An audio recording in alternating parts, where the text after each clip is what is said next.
Hi there. So I'm very excited about our upcoming course in Hungary. It's going to be on idiopathic condylar resorption as well as on temporal mandibular disorder.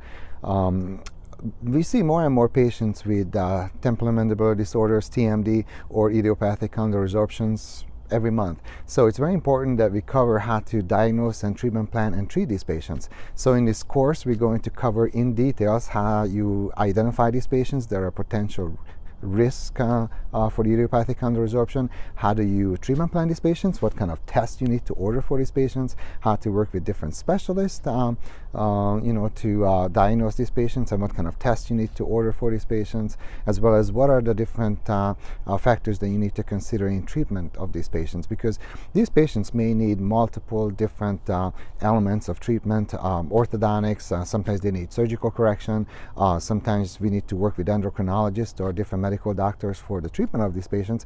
So idiopathic condylar resorption patients often can have multiple medical conditions along with, maybe they oftentimes develop an open bite. So it's not just simply closing the open bite, but we need to think about all these different factors that contribute to the idiopathic condylar resorption.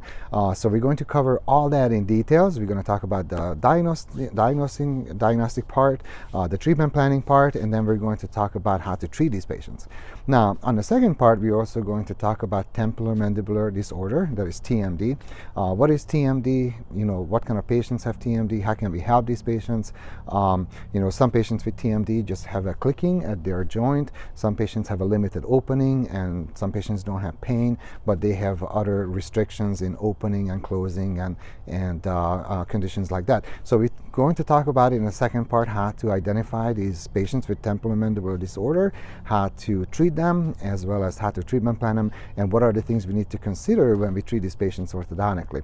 So hopefully, I think you will find this course very useful, and I think you'll be able to help a lot of your patients with both temporal mandibular disorder as well as with idiopathic condylar resorption. So we look forward to seeing you soon, and have a good day. Bye.